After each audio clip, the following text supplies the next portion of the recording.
macro market trends, stock selection, ETFs, options. Just some of the topics covered in Cook's Kitchen.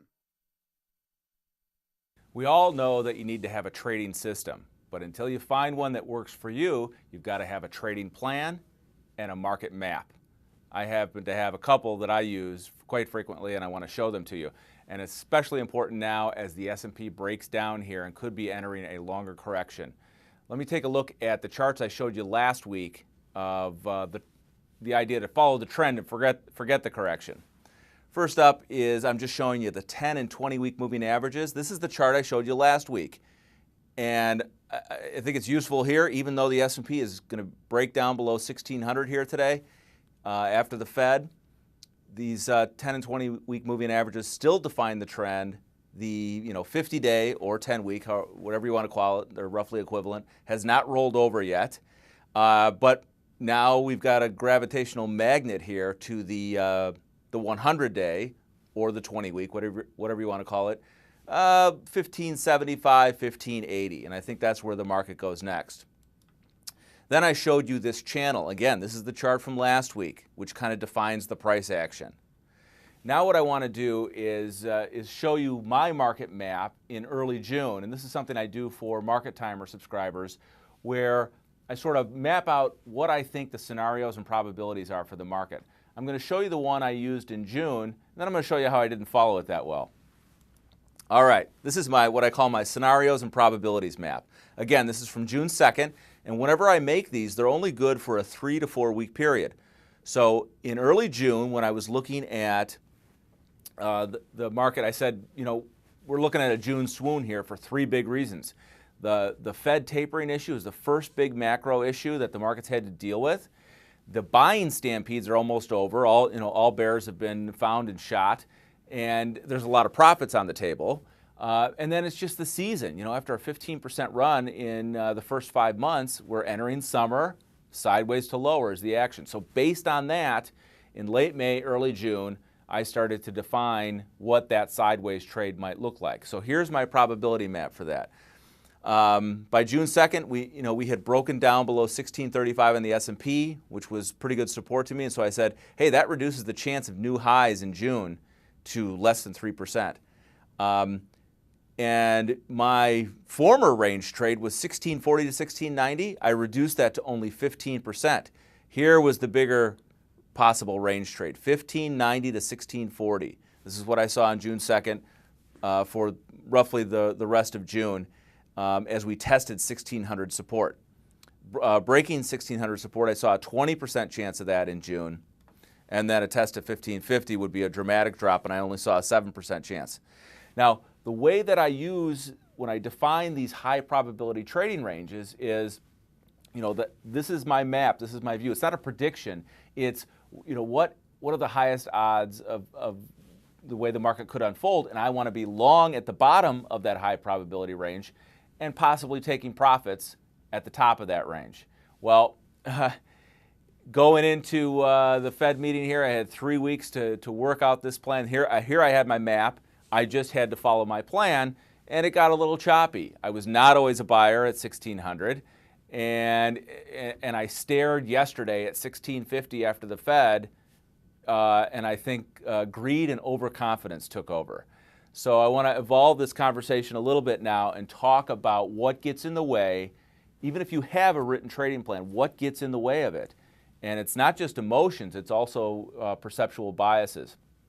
Let me just tell a quick story about when I was a kid. When I was 15, my dad taught me how to fly an airplane. And I got my pilot's license before most classmates got their driver's licenses. One thing that experience taught me is that indecision will kill you. Obviously, in a plane, you've got your life or somebody else's life in your hands. You've got to make definite decisions and take action all the time. Now, indecision in trading is not going to kill you, but it might really hurt your portfolio. So things like greed or overconfidence or the inability to make a decision can really damage your profits.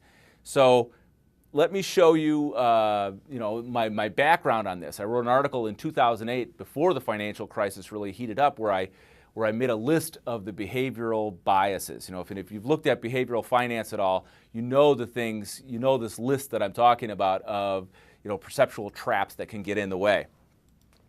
So my article in 2008 was called "The Mental Models of Financial Self-Sabotage," and you could find it online at sfomag.com.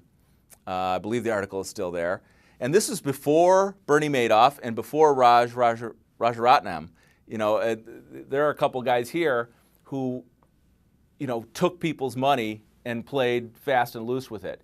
And what I did, so even before Bernie Madoff and Raj, showing the dark underbelly of Wall Street with insider trading and leaks and tips and all that, even before those guys, what I was doing was focusing on the rogue traders, the lone guy at a bank who makes a bunch of bad trades, hides the tickets in his desk, and then we hear about it, months later that UBS or somebody has lost $1 billion or $5 billion because of a rogue trader. Happens in the commodities and futures markets all the time. What I wanted to show in that article is what the rogue trader does to other people's money, we do to our own money all the time. It's the same kinds of things. Ego gets in the way. Somebody wants to be the great, big, smart trader. They want to be the market wizard, so they make a big bet and lose other people's money at a bank. We do the same thing to our own accounts all the time, so we have to be aware of that when either ego or overconfidence or greed are getting in the way.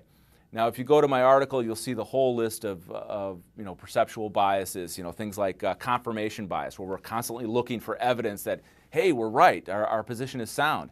And we do this with price charts all the time. Price charts are the worst subjective tool because you can look at it and see what you want to see.